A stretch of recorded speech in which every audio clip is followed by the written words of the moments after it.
Welcome to this episode of Athletic Training Chat. We are on with Andrea Dosedla, who is a repeat guest. This one is for a new venture that Andrea is right in the middle of.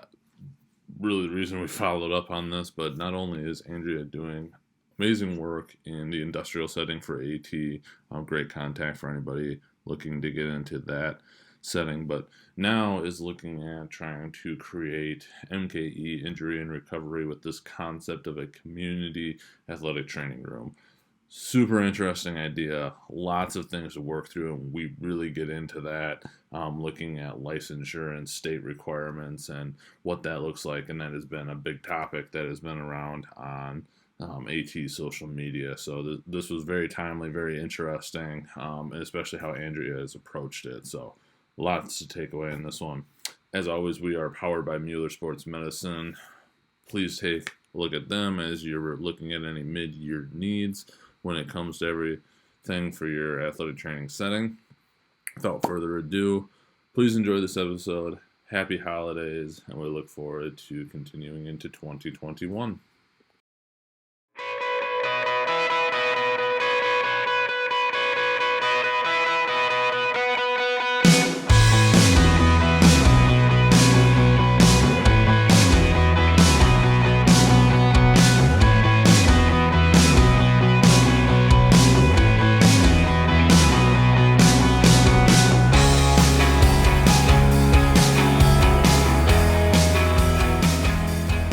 Welcome to this episode of Athletic Training Chat. We are on with repeat guest, Andrea Dosedla,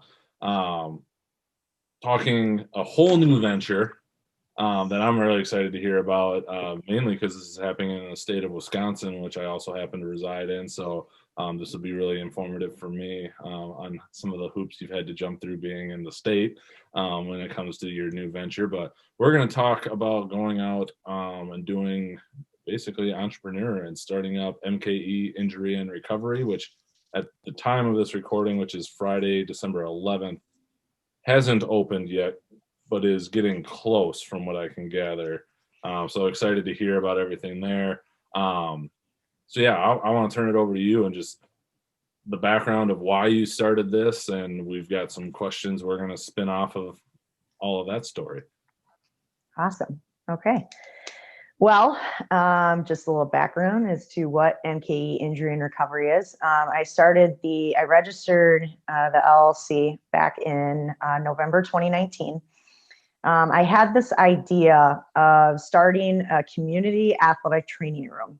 So with my experience in the industrial setting, and I've even heard this with other individuals that have gone the entrepreneurial route, that some of them did have industrial setting backgrounds. And I think it's just because we're starting to dip into the community more and more to see how the active community has access to certain resources and how athletic trainers can facilitate that. So MKE Injury and Recovery, I registered the name because it clicked with me. I wanted it, and I wanted to lock it in. So at the time, it was literally just own the name. Mm-hmm. So I registered it back in 2019, and November 2019, I had just finished, I think it was like my 4th or 5th bodybuilding competition, like the month before that. So October 2019, finished a bodybuilding competition, got rolled back into that since I'm new.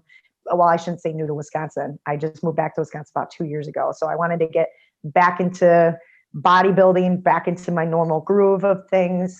So then I found the name. I love the name. I wanted to lock it in. So 2019, the plan was that when spring hit, spring of 2020, I would, yeah. You see where this is going? So in spring 2020, the thought was office space, living in a highly populated area. Stuff does not come cheap. So to take this idea of being an athletic trainer to the community and going out into the community, pitching a tent, putting a table down, going to 5Ks, going to events, going to CrossFit stuff, and just literally owning the name and presenting myself as an athletic trainer. And here I can help you, whether it be taping, prevention services, stretching, that kind of stuff. I don't need to go through what an athletic trainer does, right? So spring 2020 hits and we're in lockdown. 5Ks are non-existent. All of these things are non-existent. So I shelved the idea. So I own the name. I just shelved the idea is basically it. And let's see what this pandemic brings. And I'm always a goer. I have a full-time job outside of this too. So I was very hyper-focused on just that, the full-time job, keeping my injury prevention program going at my current place of employment, and just focused on that. And it wasn't until a couple months ago that I got the idea, just because people were starting to downsize, and the opportunity arose that more office spaces were becoming available. So I did my research, and now office spaces are now becoming affordable because of the pandemic. So instead of me going out in the community and learning about the community, being like, hey, is Wauwatosa or Brookfield the more active community? Maybe I should find office space in Brookfield or Wauwatosa or something along those lines to be more, I wanted to be more centralized to where my active community was, to facilitate visits, because I truly believe that frequency of care is what makes you better, not just one huge, let's say one hour massage versus 4 15-minute massages. Sure. I'd rather give you the 4 15 minutes versus a 1 hour, and then I don't see you for like a month, right? So basically location was huge, and I found a affordable, out of pocket, it's going to add a little bit of overhead, but a place right in Wauwatosa Village. So that's where we're at right now. Yeah. So I was like, if the opportunity arises, people are downsizing, they're moving into smaller office spaces, or so a lot of office spaces started opening up, and I looked at this as an opportunity to just jump in on and off office space. And now that people are starting to be a little bit more active on their own, there's that added hurdle of people are now trying to do more self-care on their own, and it's hitting a roadblock for a lot of individuals that are active. So 5Ks, people are doing more virtual 5Ks, which is great, but now there's a lot of added stressors that come in to just that self-care. I'm Googling what I can do on my own. So just even opening up this office space, it's available for people to physically come in, but then also offering that virtual one-on-one to be able to help those that are quarantining, staying in, doing their own thing on their own time. So there's kind of a variety of services going on there. But what MKE Injury and Recovery is what I found is that my niche has always been in injury prevention, and that's why I've been so successful at my current place of employment. I've been able to help with work comp costs and really thrive in the industrial setting, because injury prevention has always been my niche. So because of the bodybuilding competition and being within the active community here in MKE, I'm starting to help friends and talk to people and be more involved in bodybuilding and all the other stuff here in Milwaukee, whereas I was always involved in kind of random cities. And it's been ultimately like that venture, connecting with the industrial aspect of MKE as well. There are individuals that work all day lifting heavy stuff frequently, and they go home at the end of the day and they have no recovery. So, creating like an injury prevention company that wouldn't click with the community. Nobody knows what injury prevention is. Athletic trainers do. Sure. So I had to kind of phrase it, recoin it as recovery. Like, you need to recover, and people are more self-aware of self-care, especially nowadays. So, I need to take care of myself. It's literally just self-care. So when it's labeled recovery, people are more, I know what you're talking about. Like, sure. I need to recover. Yeah. So that's what this is. And the reason that this fits so well with my current schedule is because, I love my job and I love my day job, and I would never leave it. MKE Injury Recovery, because I'm selling recovery. I want to be able to market myself to those that are the physically active, the everyday athlete. So they're usually a 9-to-5er. So I have basically, this is my side gig as a night and weekend only setup. Because during the day, maybe I'll hit oh, this is like a terrible, but let's say Karen, who likes to do spin classes at noon, she can sign up for something at 1 o'clock. Maybe that would be the demographic that I would be leaning into. But the demographic right now that I'm honing in on are individuals that, they work during the day and they don't have the ability to go into, you know, um, normal daytime hours of like a PT clinic, chiropractic clinic, that kind of thing. They just need recovery after physical activity. And that's what the nights and weekends are there for. Weekends, individuals that are working during the week, they're usually involved in 5Ks, all that other stuff. So it would give them a little bit more freedom of reign to recover then, because usually our society, they're majority weekend warriors anyway. So recovery is pretty pertinent, I think, during the weekends. During the week, try to get them in, but weekends, I feel like it was a little bit more pertinent time. So with me being an athletic trainer and being used to working 6 a.m. practice, or morning conditioning, and then you got, night practices, and then you got the weekend competitions. With me finding a 9-to-5 job, I'm like, well, that's not enough. My nights and weekends need to be filled now. Sure. I can understand that. Yeah. Why not? Throw it on the back bucket. Yeah. Yeah. And me and a couple podcasts, and why not go back to school? I mean, I got some skill, right? Whatever. Yeah. What? I get to go home at 5 and do whatever I want. This is ridiculous. It's not okay. Yeah, I know. So is it just you then, right? As of right now? Okay. So for owning this space, is it seeing people one-on-one, or is it potentially like a small group thing when it comes to recovery? Or how are you, kind of looking to do that, just because there's obviously only so many hours that people are probably going to come in from when they get off of work at 5 before obviously they're going to go to bed at night.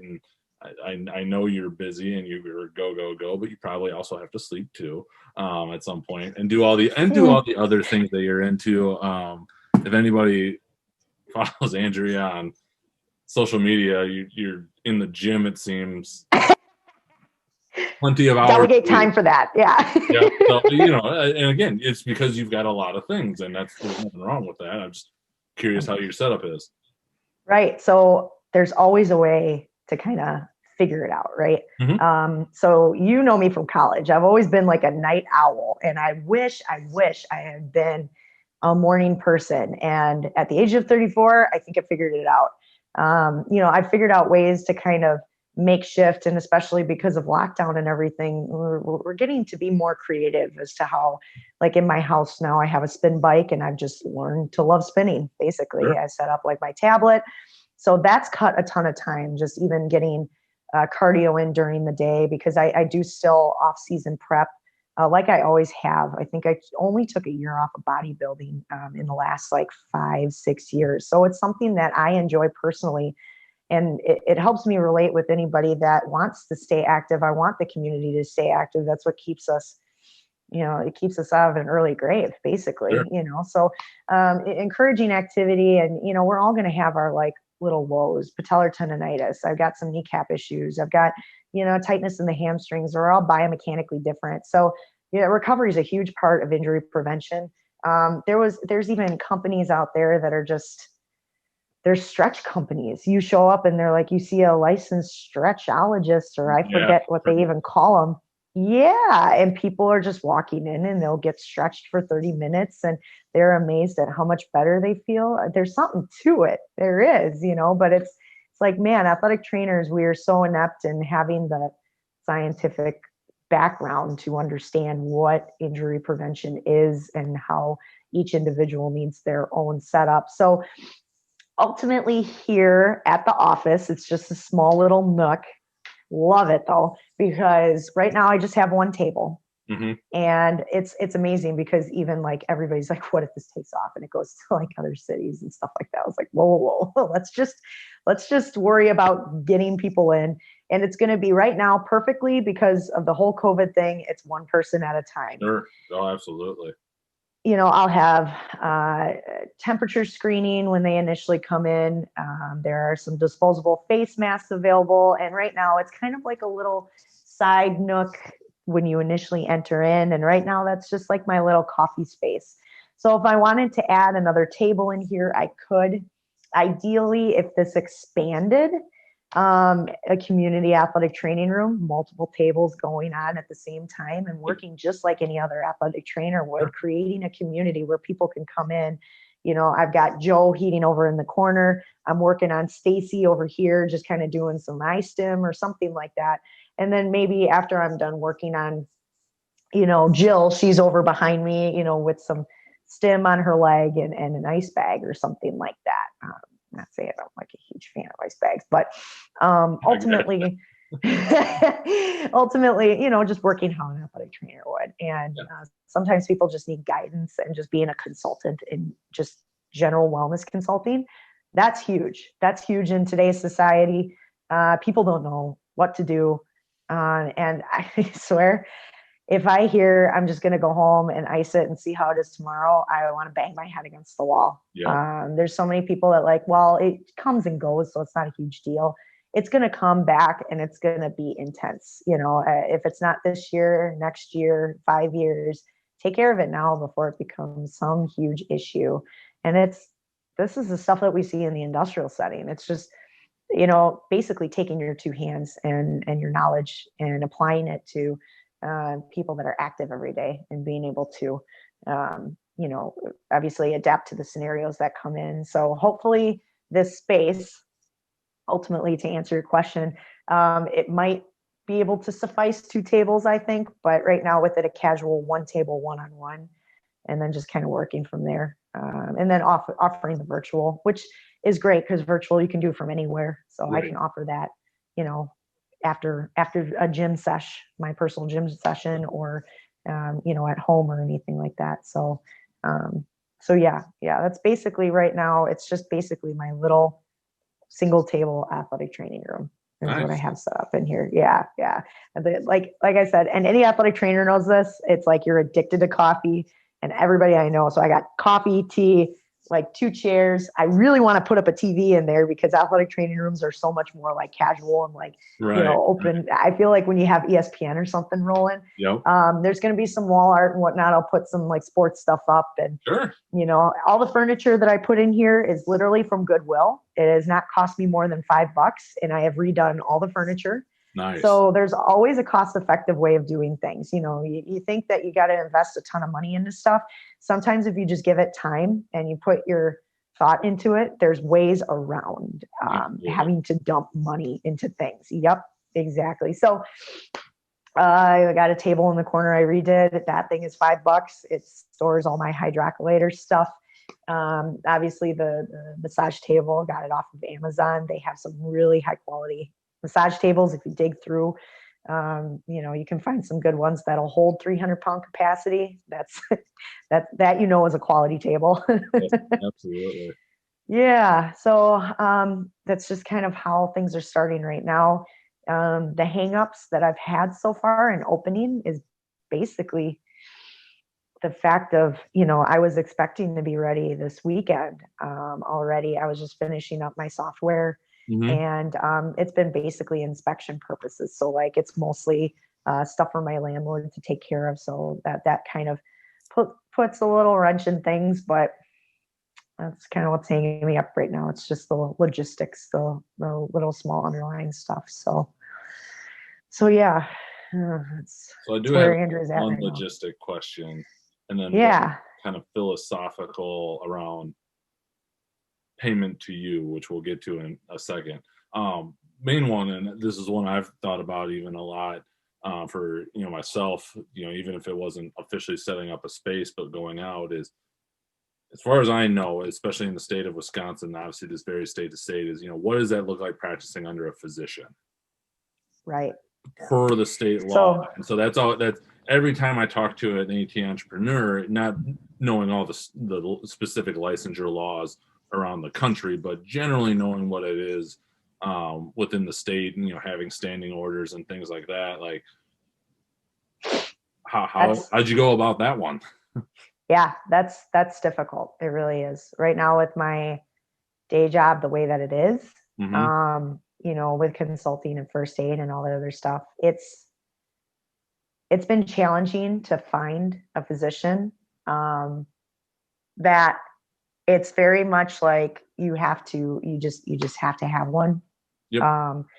So what I did was there's a small business consulting firm, basically a group of lawyers that I'm working with right now, that they're helping me out. And there's still a lot of those T's that need to be crossed and I's that need to be dotted. And that's what's holding me up from even opening. Sure. Is that how can we, because the discussions are still going on with physicians, some want to be on board, but then there's just, the law itself that they're confused by it, who's going to be liable, all that other stuff. So it basically, if you're looking to go independent, it's just, you got to find that physician that's willing to work with you. Right. Yep. Right now, my question is like, and again, I'm literally investing money in, so where I've been cutting costs, it's furniture, right? But where I've been investing my money has been in legal parts. Absolutely. And right now, my question is that, I feel like I've already printed out a wallpaper's worth of our physician standing orders. Yep. And I've read it, I think, 500, 600 times. It's hard because being in recovery, it's cupping and stretching and seeing healthy individuals. Mm-hmm. And the physician standing orders don't really reflect that. So I'm wondering, and this is just projecting, it's really hard right now as an athletic trainer, that as the injuries come in, if I have an injury, to have the physician eval first and have them clear them for an athletic trainer, get the physician note that way. I don't know yet. I really don't know. It's not that I'm not trying to, I'm trying to work legally and make sure everything is done appropriately. And just moving to Milwaukee, I'm still getting to know people. Right. And you got to have those discussions. And luckily, because of my day job, I've been able to interact with the local, work comp community, and there's a lot of physicians involved with that. So it's been hard because, I could be a licensed massage therapist and be able to open up tomorrow, but because of our education and the legal battles and stuff, and it's just difficult. a completely different setup when it comes to the law. In Wisconsin, I'm pretty sure you actually have to be like a licensed massage therapist, but other states, like, there's nothing. Like, you could just say I'm a massage therapist and I took this certification, and you're good. You don't have to sit for an exam or do any of that stuff, where I know Wisconsin's a little more restrictive there. Right. But just think so about if you had that strength and conditioning certification, you could pretty much do it all. Right. And that's basically the question at hand, because I'm not therapy, and everything that is put under that physician protocol, I don't know. So right now, that's something I'm presenting to my lawyers right now. Okay. Right. Because what I did, I just felt like the legal aspect, really needed to be focused on, because this is something so new. Sure. That I want to make sure I'm doing it right. So I don't know how many athletic trainers out there have consulted with lawyers, but the first thing I did before I coined the name, and then I went and saw lawyers. I just went to small business consulting, and I did my shopping around, and the first thing I found was a lawyer. Normally athletic trainers would be looking, normally athletic trainers would be looking for a physician. Me, I'm like, I got to find a lawyer, because I'm limiting my scope by offering recovery. So I'm not here with modalities and prescribing exercise or doing any of that stuff. I'm literally, you've got companies that are opening up license, stretching companies that, do they have physician oversight? It's I look at this as like lightweight work. So, it's basically trying to figure that out. Seeing if I'm really curious. I'm curious to see what comes from that, what my lawyers say, we're going to do our due diligence in reading everything, obviously, like the physician standing orders. It didn't really seem to, apply to this. Cause like I said, it's not therapy. I don't have injured persons walking in here. Right. Actually, I'm on the second level, so it weeds out the weak. If you can't get up my stairs, then I shouldn't be seeing you. So Right. it might just be, having to work with that person's individual physician, if an injured person does come through my door. Sure. So there's a lot of different options in looking at it, just because the physician standing orders it's very unique to our profession. So because we have a lot of unique hurdles, that's where I felt like, a lawyer's consult was really needed for this. I know intake forms that you usually get at a PT clinic or in a massage therapy clinic, you can find templates for that online. But I wasn't going to take that chance. I'm like, this is an athletic trainer. What is my intake form going to look like? So that's why I went with lawyers, and that's why the steps have been very slow, but they've been very calculated for sure. No, and I'm really glad that you said that, because that's what I've had that question for everyone. I mean, we were talking off air, and it'll come out at probably the week before yours does, about the athletic trainer Aaron Knorr, who works out in California. While it's a little bit more of the Wild West, pun intended, out there, because there is no license. And so for you starting this in Wisconsin, it's like, it's a great thing you're an athletic trainer, but man, is it also throwing up some roadblocks, to do it legally by the definition. Because even locally for us, like, there's strength coaches that went and did some sort of soft tissue clinic, or have seen plenty of stuff on the internet that are doing soft tissue work and different things and recovery on athletes, which, man, that's a risk that you don't have a whole lot to fall back on if something goes super wrong and somebody comes after you. And then obviously in today's world, that chance goes up significantly. So absolutely, I can only imagine the frustration, but I give you all the credit in the world for going about it. Because I think if you figure it out and you've got a blueprint for it, and you get to the point where you can establish, here's how you get to the point where now you just got to find a physician that's willing to work with you, or if the licensure law ever gets opened up again, and we talk about practicing autonomously, that's a game changer. And who knows what'll happen there. But yeah, I really think it just needs to be changed, because this practice, it's evolving, and it's so, the way that the law is written right now, it's so reflective of our usual setups in NCAA and orthopedic clinics, and but that's where an athletic trainer is doing more. And I know I had mentioned this earlier, the athletic training profession is a very specialized profession. We're sports medicine. We work with active communities. But our education has given us, availability to be able to also specialize within the specialization. So athletic trainers, they work in industrial settings and they do ergonomic evals because we all have kinesiology degrees. Or, there's the athletic trainers that are in the OR with their physician, assisting with, those tasks. We got athletic trainers in podiatry and orthotic fitting, and, even in physical therapy. So there's a lot of different specialties, and with the niche of injury prevention being such lightweight work, the laws have been very restrictive in that, because, I see personal trainers doing this stuff, and these laws are put in place to protect the people.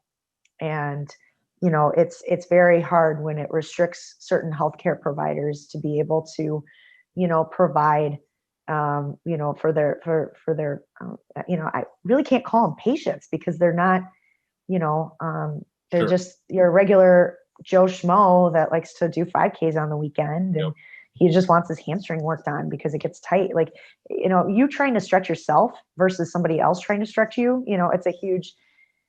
there's a huge difference there. And just having somebody that knows this is what needs to be targeted, doing biomechanical exams, functional exams, functional movement pattern stuff, to be able to find those deficits and work on them. I mean, that's huge. It's, especially nowadays, the clinics are getting packed, and, there's a lot of stuff that was put on the back burner that now everybody's flooding in the clinic to get done. And injury prevention, yeah, was non-essential for a bit, but you put that off for a while, and now it's becoming essential. These injuries are coming to fruition. And right now with our society, I know everybody's talking about when things are going to be coming back to normal. And even in my current, basically in what I'm working with now, there's the injuries that are coming through are different. There's a huge psychosocial component to a lot of them. Jack is wondering why his tendonitis that's been fine for the last 5 years is all of a sudden coming to the limelight. But he's got all of these, bills that are piling up and all these other stressors that are occurring. And he's wondering why his body is responding negatively, So there's a lot more of that coming through. And there's just been like a huge flood of it just in my regular everyday day job. And even just working out at the gym every day, I'm seeing a lot of my colleagues and everything struggling. Right. So it's been very much I looked at this as an opportunity. I'm still going through my hurdles right now. There's a lot of things that popped up that I'm like, hey, I'm seeing the light at the end of the tunnel. I'm going to be ready to open, to all of a sudden, nope, fell through. So you just got to like run with it. I'm just running with it because I truly believe in this and the value that it brings to the community.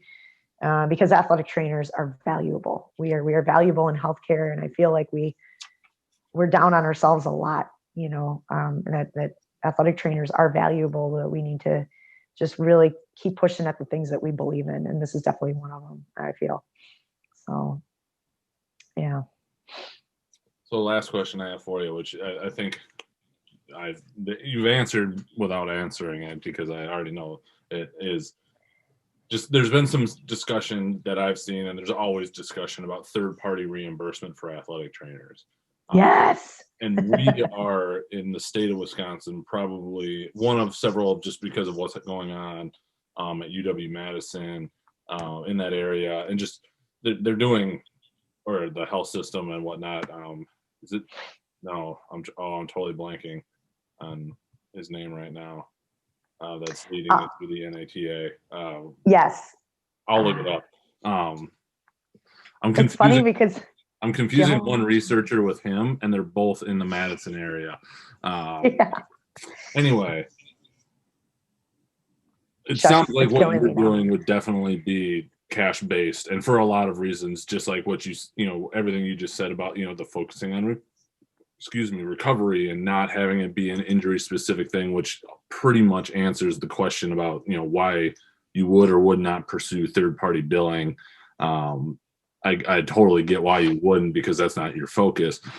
But now that you are kind of setting out on your own and taking this entrepreneurial journey, like, what are your thoughts on that, cash based versus the insurance run, especially as it pertains to athletic trainers? We got a long ways to go still if we're going to get there, but you've got kind of a unique perspective of it, and also your work in your day job that I'm assuming somewhat has to do with insurance, but it's not like you're coding everything to get, so right. that you're getting paid. Right. Yep. It's basically like working in the industrial setting. We work within the realms of OSHA and first aid. We're not, everything that needs to be seen by a doctor is seen by a doctor. So that's all injury prevention. And that's where it kind of translates into this too. But with the third party billing, that's such a good, oh man, I could go on for hours, but I'm not gonna. We have in the state of Wisconsin, luckily, every other year, biannually, they have the third party reimbursement symposium. Yes. And I took a chunk of my personal money and out of savings, and I went to that. And I honestly believe, it's right here in Milwaukee. I'm like, it's stupid if I didn't go, right? So there are positives and there are negatives, right? And it's basically like, as an athletic trainer, educating yourself by actually being around those people, asking questions, what the benefit of it is, what the drawbacks are, what the challenges are. There were people there from Oklahoma. There was a guy there. I think he was from Georgia. He spoke. He was able to build his own business based off of his third-party reimbursement capabilities. And he talked about how he started, what he did to get started. He originally worked at a high school and he took out his 401k and started his own business. And he's thriving and he's loving his job. So there are benefits to billing insurance. Mm-hmm. There are drawbacks to billing insurance. And when I initially had this idea, I started just reading. And the only resources that I could find that have gone through cash-based were prior physical therapists. Yep. So reading what their conundrums were, what they were hung up on, how you were able to market yourself. Like, nobody wants to pay more than their copay for care. Right. Stuff like that. So it's basically what the goals are with what your venture is and what you're willing to do, because there are benefits to billing insurance. I know the third-party reimbursement, that whole symposium was very eye-opening, and it was very much one of those things that it puts athletic trainers on the map, and it does create value for athletic trainers. So there are benefits to it. But then there's also the fact of there's that group of athletic trainers that are like, we want to better healthcare. And we don't want to be controlled by insurance. Sure. And we want to be able to just provide a cash-based service and offer that to you. And with me looking at opening a business that's focused on recovery, it wouldn't be able to be encompassed within insurance, because insurance will, you can bill insurance for therapeutic stuff, therapy, right? Where I want to bridge the gap between therapy and physical activity is basically it, because there's a huge gap there in our society that's not available. So basically, and I'm willing to share this because it's going to be available on my website once that goes active. That frequency has always been my focus. So looking at cash-based and insurance charges, all that other stuff, I had to step back and say, like, what was the goal for my company? Now, if I start getting a lot of clients that are injured, that need therapy, then I can revisit the insurance idea, which is why I decided to start my company completely paperless. And hence the reason why, again, good things take time. Sure. Working on my software to make sure that it's edited and customized for what I'm doing. Yep. So then if it evolves into one thing versus another, I can adapt. So then I'm not carrying around files and files of paperwork locked down, that's 50 pounds in weight, and I got carried down the stairs when I move into another location or something. Sure. So basically, what I did was I structured it to how can I make people want to see me frequently without,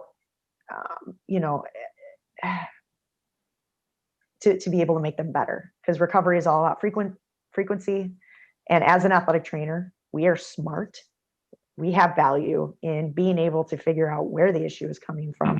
So I've broken down visits. It's a requirement. You have to come in and I do an initial injury screening on you to see what the issue is, where the irritation is, that kind of stuff, what your prior issue was, and yada, yada.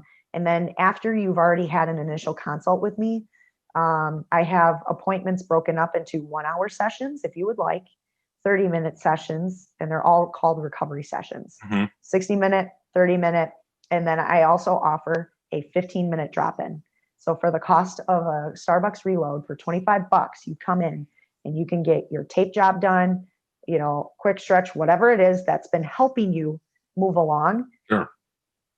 Quick in and out, and you're done. And it's basically standard of any athletic training room. And I've been able to find actual physical evidence and double-blind studies that show that if you're trying to change muscle pliability or like the goals of, like massage therapy or anything along those lines, those first 15 minutes, you get a huge gain in blood flow, that increase in pliability, all those physiological benefits that you get from massage. That first 15 minutes is crucial. And then after that, it kind of plateaus. So, to assume that we need 1-hour sessions to get better. I mean, yeah, I can work on your whole body and it'll feel great. Right. But if we're trying to get your knee better, if we're trying to get your shoulder better, it's frequency. So if we needed to drop in Just work on that posterior delt, 15 minutes in and out. That's all you need. It's more cost effective. It gets people in, out, and on their way. So basically looking at how I wanted to structure this athletic training room that I really can't market as an athletic training room. Nobody knows what an athletic trainer is. I couldn't really look at insurance as an option for me. Definitely. But with the third-party reimbursement symposium, I definitely encourage that to any athletic trainer that's looking to go entrepreneurial, or even, working within the rehab setting or any. I think a lot of athletic trainers, we really need to educate ourselves on our options out there, because in order for us to progress this profession, we need to stand on our own 2 feet and do it, and really dive into this stuff, because this is the stuff that's going to help us grow professionally. And there's a whole lot of options there for athletic trainers. I think we just need to be able to break out of our shell and be able to do them. I'm taking a huge risk doing this, but I'm willing to do it, because it's really, I see the benefits in what athletic trainers can provide to athletes, to patients, anything. So it really, you just got to really want it. You got to really want it. But that's my third party reimbursement stuff. That was really eye opening, and it was really very informative. And go there, ask questions, reach out. Joe Green. Jim Green? I was just gonna say it. I just looked it up, and I've got the schedule for whatever the 2019 one. Yes. Joe Green. So Joe Green has a bunch of guys that he works with.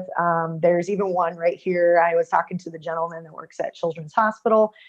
They they're so transparent. They want to be able to connect with the athletic training community and answer questions and stuff. So it's definitely something that they've made themselves available for a reason, because they want to see this progression evolve. And there's huge benefits to that, but they're the ones that know it, ask those questions, they're great resources.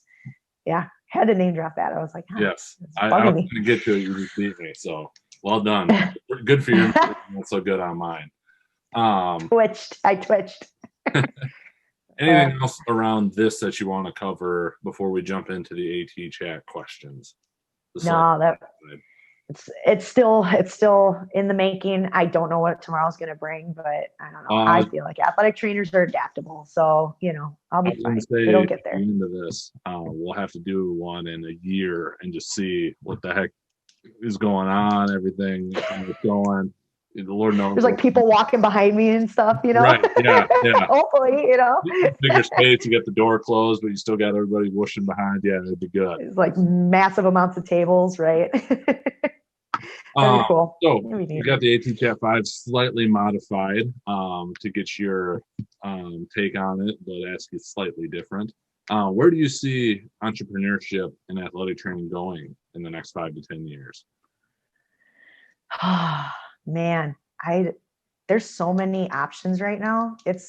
I'm ready to sit back and just watch other athletic trainers take this by the wheel. You know what I mean? I was good at the injury prevention stuff and starting an injury prevention program on my own at a company that was successful, right? And it built some confidence, hey, I can do this. And sure. I mean, just starting and opening up to the community, that's just recovery. But there's been athletic trainers that are focusing on, wellness services, and some of them, they've just been dipping in the CrossFit communities, and they've been going everywhere. And it's been really cool to kind of see it. So honestly, I think that the future of this is basically, I think it's going to create more value in our profession, because athletic trainers are standing up and realizing, hey, I bring value to the table. Because there are a lot of traditional settings that, they're great. I've had some wonderful mentors. I've worked in some really fun avenues where you feel valued. But then there are also other avenues I've worked where you're basically there to save, bring that bottom dollar down, and you're just another number. And when you don't feel valued, that's huge. We don't want to be encouraging more athletic training jobs that, burn people out, that, don't show their value to their employees, that kind of thing. So I think that the entrepreneurship, I think if athletic trainers start becoming more comfortable with being uncomfortable, that this is really going to create value. And it's just going to bring awareness to the community as to what an athletic trainer is and who we are, and maybe actually create our name for ourselves for the way we wanted to. We're not personal trainers. Right. We're sports medicine specific. There are people out there that, had competed in NCAA. So you find those people and you say, oh, you're an athletic trainer. I love you. We worked with you guys. But that's only a subset of the community. That's, prior NCAA athletes. Right. If we go into entrepreneurship and we're branching out to everyone, I think it's going to really make our name more established, for sure. Agreed. And then just quality of care. There's a huge gap between, the physical therapy and physical activity. Mm-hmm. And how are we bridging that? Because our active community, we want people to be active, and people are more aware that activity is more beneficial than it is negative. I think there was a lot of avoid activity to get better, that mentality. People are now starting to stray away from that. Like, movement makes me better. Physical activity makes me better. But my heart gets better when I do cardio. Like, stuff like that is starting to kick in. Like, activity is not bad. Activity is good. So how do we keep the active community active and out of the hospitals? It's just that, again, there's that gap. And I think with entrepreneurship that, athletic trainers are going to be able to bridge that gap, because now we're going to be everywhere and people are going to be using us. And it's not going to be WebMD or Google that's going to help people out. Right. Because everyone's very aware, like, I need self-care to get better. I know when I go see my massage therapist, I get better. So I go see my massage therapist more. Simple stuff like that. So it's being able to kind of come out into the community and bring quality healthcare to the community. Yep. So then we're not just looking for a pill and moving on with our lives. Like, we're actually resolving issues and preventing them from coming on. So I think entrepreneurship is going to really affect those things, especially with our healthcare having to evolve and adapt all the time, with the way that it is. So, yeah. And then even just the legislature, I really hope that this changes our legislature. Yeah, I think that's been so restrictive. Yeah. I think it'll help. Definitely. Yeah. Yeah. In order for me to stretch somebody, I need a physician's oversight. It doesn't, I don't know. I don't know. I get you. I don't want to say too much, but, or I don't want to say too much. I don't want to say that it's negative. It's just, I think it's just time for an update. Exactly. It served us extremely well for what it was when it went in. And I understand the hesitation. once you open it up, you potentially open up to getting more restrictive, which is not what we want. Right. But I agree. I think, it's time for, as I know people are working on a very strategic update and look at it. And I know people are ultimately getting there. It's just how fast and how much is it going to cost to make happen. Right. Right. And, it's just really pushing it, because it's scary. Like, even with Colorado going in reverse and whatnot, like, we are still healthcare. Athletic trainers are healthcare. So, stuff like this is pertinent. We want to protect the community and make sure that but we want to make sure the laws are reflecting, right.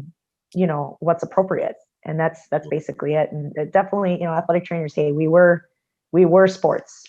Now we're not anymore. We're outside of that. Yeah. We're not just sports. So, we bring something special to the table, and I really hope it's reflected in our legislature. Sure. Yeah. Soon, hopefully sooner than later. Right. Definitely. So yeah, hopefully the entrepreneurship pushes that. Yeah. So other than don't start a business during a pandemic, what advice would you give to yourself if you could go back in the start of this process? Oh, that was such a good question. And I know I had time to mull it over. And honestly, like, you just gotta, I've heard this from other PTs that have started their cash-based businesses. I've heard this from other athletic trainers. And I know a lot of people that are getting into this are like, talk to other people and mm-hmm.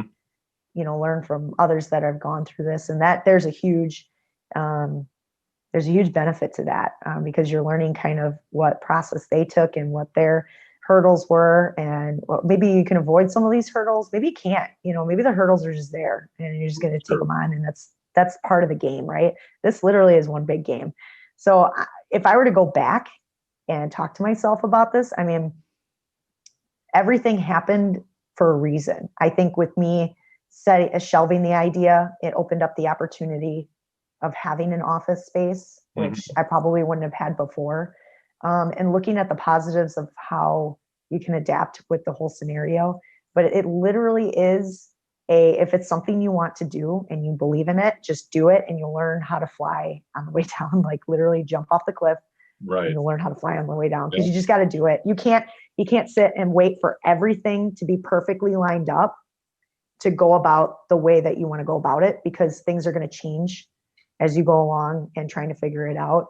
Even just the doctor's oversight, that's like a huge piece to opening up your own business. And there's a lot more to just that, so you just got to like start doing it and going into it and taking the risks and getting the anxiety of, what's going to happen tomorrow. But it's definitely worth it. It's definitely worth it. Sure. If you believe in it, yeah, it's definitely worth it. So if I were to talk to myself, I would give myself a little bit more of a pep talk, like, hey, you're going to be in for a ride. But it's going to be you're going to love it. You're going to love it.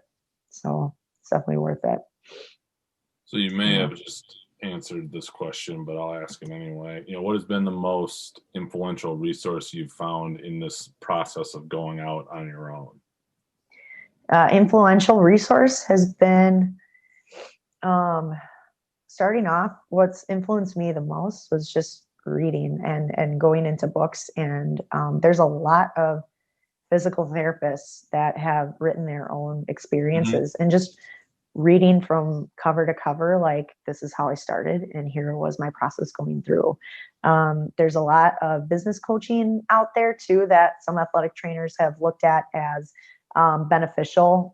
So reading, business coaching, mentorship and whatnot, those have all been really beneficial. But even just, I know, even working with other athletic trainers, it's really nice to kind of pick their brains and see what they've hung up with.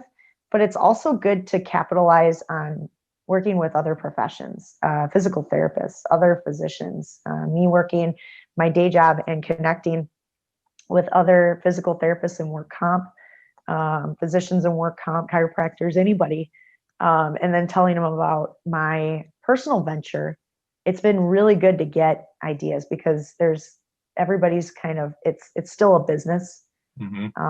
So physical therapists, they've hit some business hurdles as well, especially going cash-based. And it's good to listen to because it can be very reflective in the athletic training community as well.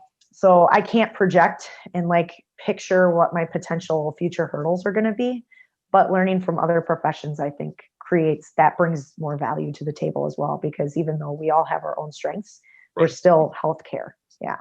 So, yeah. If you could change or eliminate one thing, a common practice or a mindset in the field of athletic training when it comes to being an entrepreneur, what would it be? Changing the mindset going into being an entrepreneur. So if I'm focusing on entrepreneurship and athletic training, the mindset would be, don't think that there's like a cookie cutter or template for it. You got to really, I think athletic trainers, we are adaptable, and I wish there are the ones that I'm seeing, like their confidence is like, it's like there, and that's what's pushing them to do this entrepreneurial stuff. It would be awesome to see more confidence in the athletic training community, because I think we're so logical, like, well, we want to make sure this is done and this is done and this is done before this goes on. And, when it comes to entrepreneurship, you don't know what the next hurdle is going to be. So jumping in and doing it, I think it's really just the mindset should be that, have confidence in yourself and just do it, because athletic trainers are highly valued. We wouldn't be hired at hospitals and other avenues if the value wasn't there. If we were not valuable, we'd still be hanging out with sports and, wrapping ice bags or whatever we're coined as, right? So there's a huge value there, and hospital systems have seen it.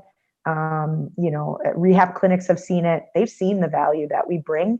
So I think we just need to self-reflect and know that, hey, I have value and I can do this. So when it comes to entrepreneurship, don't think that, you need to be guided by a specific light. Do what you feel. Use your education. A majority of us have our masters, and now that with it transitioning into Yep. a master's profession, don't feel like there's one way to do it, and have confidence in yourself to be able to figure out, the right path. So yeah, that's basically I think the mindset in Sure. entrepreneurship. I think we really need to focus on the fact that we are adaptable, and we should just capitalize on that. We need more confidence in our own profession. Yeah.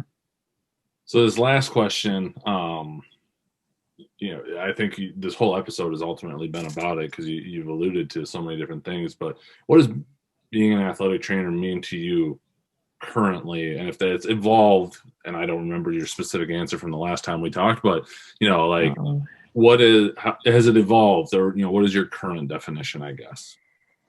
I was going to leave the profession in 2017, 2018. I was looking at other avenues. Mm-hmm. I was exhausted. I was done. You look up the average athletic trainer, the average age of an athletic trainer that leaves the profession is the age of 30. There was something in me that I knew there's something to this profession and being an athletic trainer. And I feel like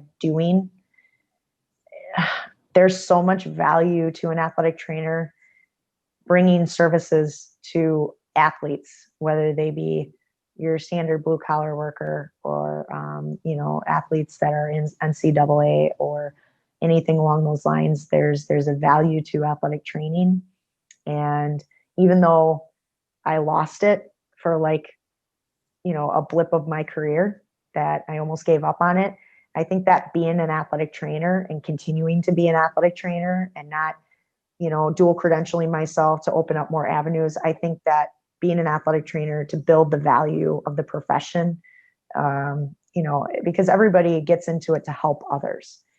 And I found like a huge reward in being able to see an active person go from not even being able to walk to now running downfield, and the relationships that you build. And even, I still remember to this day, one of the first things that kept me in the industrial setting was a woman. She came down into my office, and I had not known this. She just said, "Thank you so much for working with me. I finally got 8 hours of sleep last night." And I'm like, geez, you haven't been able to sleep. Had no idea, that obviously affects your recovery, right? Mm-hmm. So how long has that been going on? And she's like, "I haven't been able to sleep 8 hours through in like 10 years. So that like slapped me in the face. Like, this is just something that has value to it. And just bringing it to the community, that's huge. I was able to help somebody sleep throughout the night. I was able to help, somebody that works exhaustingly throughout the day be able to go home and, play catch with the sun. It's just, there's certain things that we take for granted, and an athletic trainer can help the quality of life of a lot of different people. So being an athletic trainer is just that, is, helping everybody's quality of life and doing it as an athletic trainer. Sure. A lot of professions, that they're involved in that, but I feel like athletic training, I just have such faith in the education and what we are able to bring to the table, that doing it as an athletic trainer and not a dual credentialed athletic trainer, there's some meaning to that as well. And it's not anything negative to those that went the dual credentialed route, at all. I think it's just our profession. I can see the burnout. I see the burnout in colleagues and whatnot. So it's being able to make the profession more, build the value of the profession in itself. So yeah, I guess a very general, like huge encompassing what it means to be an athletic trainer answer. Nope, that was extremely well said and impactful. Just in closing, if people wanted to find you or reach out, I know we had that before, but good time to shout out any social media handles for MKE Injury and Recovery, or Yep. That's it. Yep, exactly. Yep. So I've got MKE Injury and Recovery on Instagram. So basically it's just MKE Injury and Recovery. That I also have my personal handle that's connected to that as well. Yep. My website, mkeinjuryandrecovery.com, that'll be going live here very soon. All of my information on services provided, everything will be available on my website. And then there's also just personal email. If any athletic trainers want to reach out and just have discussions, I'm completely open to that. I know it can be very specific as to what people want to do and what they want to pursue and just goals and stuff like that. But, MKE Injury and Recovery at gmail.com. Or my personal email is fine. My last name, Dosedla at uwalumni.com. But it's good to connect with other athletic trainers and just really be able to build up the community and encourage I know there's other athletic trainers in Wisconsin that are doing their own entrepreneurial stuff. Yep. I have their business cards and I want to encourage those businesses to thrive as well. So we need to really support each other. So if there's any other businesses or anything out there, that's why I made my little coffee setup. Underneath it, business cards, just everybody that I believe in, that I want to support their businesses. Absolutely. Athletic trainers being one of them for sure. So awesome. Yeah. So definitely looking forward to speaking with anybody and everybody. Sounds good. Well, thank you again for taking the time. Really appreciate it. Thank you, Joel. Appreciate it.